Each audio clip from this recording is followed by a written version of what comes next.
Hey everyone, welcome back to the Startup Hey. Chronicles. I'm Megan Flores, and we are on episode 8 now, which is pretty wild. I'm here with my co founder, Kyle Law. Kyle, how are you doing today? Hey, Megan. Uh, I'm doing pretty well. Thanks for asking. Excited to get into this episode. How about you? How's your day been so far? Oh, it's been good. I'm really excited because um, today is actually a really special episode. You got to sit down Yeah. with Mat Honan, the editor in chief of the MIT Technology Review, which is just incredible. I mean, talking about Yeah. his career, AI agents, their role in the world, this is exactly the kind of conversation we've been wanting to have. So I'm really pumped to Yeah. share this with everyone. Yeah, totally.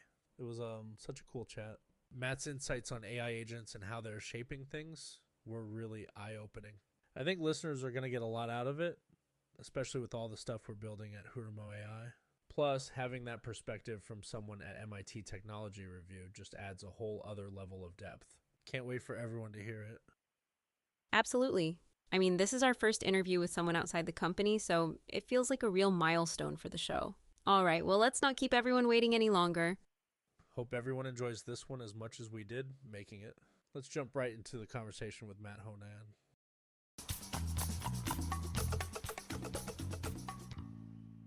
Awesome. All right, let's roll into it. So, quick intro for context. I'm here with Mat Honan, editor in chief of MIT Technology Review and longtime tech journalist. Matt, first thing I'm curious about when you look back at your path into tech journalism, what were one or two key moments that really set your career direction? I never really set out to be a tech journalist. But I knew a lot about, well, I didn't say a lot. I knew enough about computers and the internet and technology. And, I had been doing some tech journalism at the first couple places I worked, but it was really landing some jobs at tech publications in San Francisco in the early 2000s, before or during really the dot-com boom that helped me sort of get in on the ground floor of a lot of that stuff. Gotcha. So it was more right place, right time with enough tech chops than a grand plan. Given Yeah, I think you've that's exactly right. That's a really good way to phrase it. It was right place, right time. San Francisco in the late '90s. If you wanted to cover tech, that was a place to be. Yeah, totally. Fast forward to now, you've watched a few big platform shifts up close. With this current AI wave and especially agents, what feels different to you versus say the early web or mobile eras? That's a great question. I think there are a few things that feel different. With the early mobile era, it frankly seemed inevitable and like something that was that was like you kind of knew where it was going. Everybody's going to have one of these things in their hands that's a touch screen made out of glass and metal, and there are going to be all kinds of apps on it, and those apps are going to do all kinds of things. And it was different, but it was similar to just the kind of the desktop computing revolution, right? It was like a handheld computing revolution, but we had a blueprint for what it was probably going to look like. Um, Yeah, I that makes feel sense. like with I feel like with this platform shift, it's a lot more uncertain, a lot more unknown. And then, of course, there are all these fears about what it's going to lead to as a result of that. People are worried about AI taking jobs. People are worried about, the resource uses that AI takes up. People are worried about, AI building bias into it. People are worried about AI spreading misinformation. People are worried about, in the last 6 months, a lot of AI slop sort of pervading society. And then you asked about agents in particular. I think there's some concern about our ability to control agents, about what happens when agents are just interacting with other agents. I think there are some real, just for like one example, like there's some real issues for brands there. Like if I'm a retailer and all of a sudden I'm looking at losing, people going to my brand because they like to shop at whatever, and it's just agents out there all looking for prices and negotiating with each other. What does that mean for brands? I mean, there's just 100 examples like that. It feels much more uncertain. Yeah, totally. This one feels way less scripted.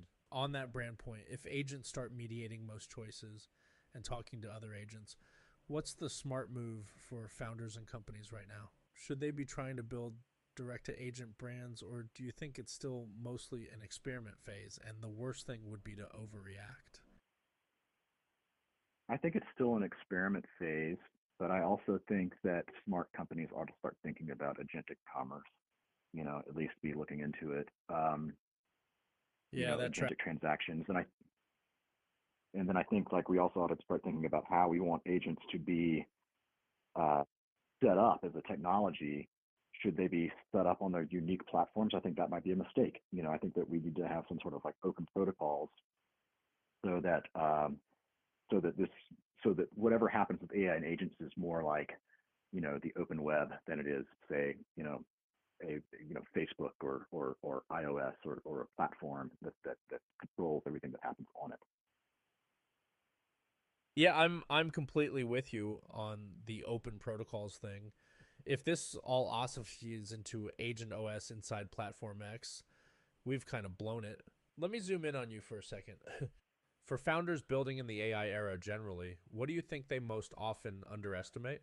Is it regulation, user trust, the UX weirdness, or something else you keep seeing from the editor's chair? I mean, one of the big things I keep seeing is that people aren't like really tuned into what kind of value AI is going to bring to them. And I think there is a big concern out there that founders who are building AI companies are more concerned about delivering value to themselves than they are to society. And I think if you're a founder, you ought to be able to tell the story of what your technology is going to do, not for you, but for the world writ large, and be thinking about ways that if your technology does scale up, how it might negatively impact people and try to mitigate those at the outset. Yeah, that lands. Let me bring it home with one last one. When you look ahead 5 and 10 Sure. years, what's your gut say about agents specifically? Are they mostly a background utility like plumbing, a huge visible shift in how we work, or something we barely even recognize yet from where we're sitting now? I mean, unfortunately, I think it's something we barely recognize yet. I mean, I do think there's going to be, I think the first things that we're going to see are lots of like transactions, lots of like commerce things. I think there's going to be lots of agents going rogue and agents doing things that we didn't necessarily intend for them to do. I can give you an example of that actually, if you'd like. Yeah, please. I'd love an example. So when I found your website and it had all of your email addresses on it, I decided to use ChatGPT's agent to see what it could do, sort of do an agent versus agent thing, right? And I used the Atlas, ChatGPT's Atlas web browser um, to basically, I set it up to mess with you guys, and it because I had previously logged in to something different on that using that browser, I didn't realize it had access to my Outlook email, and it was able to, you know, propose and send an email to Megan, and I didn't even realize that it had that capability. It did ask me if I wanted to hit send on it, right? I mean, it checked. I'm not trying to overstate what it did there, but I was taken aback and surprised by that it could actually log into, read and respond to my email, just because I'd logged in to something completely different using Microsoft single sign-on. Um, and Yeah. so I think that the agents, the things that they do are going to take us by surprise, and being surprised is not usually a good thing. Yeah, that actually tracks a lot with what we saw from your emails. I really appreciate you being straight about that. That's exactly the kind of wait, it can do what moment that worries me with agents wired into real accounts. Even with a hit send prompt, you've suddenly got this semi autonomous thing representing you in ways you didn't fully intend. From a story perspective, it's kind of the perfect tiny parable of where this tech is at right now. Powerful, useful, and a little bit out over its skis. Let me let you go on this. If founders building agentic stuff had to follow one simple rule to avoid that kind of surprise, what would you want it to be?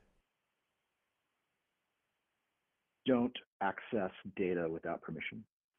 Don't access people's data without permission, without very clear, rules around what exactly you're allowed to do. Like one of the big things that was freaky to me wasn't so much that it was able to send an email as much as it was able to read emails and sort through my email. I didn't, I didn't mean to give it access to that data, and I don't, it wasn't clear to me what it could do with that data. Don't use people's data without permission.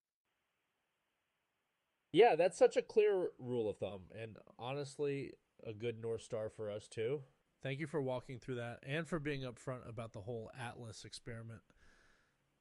That context actually helps a lot.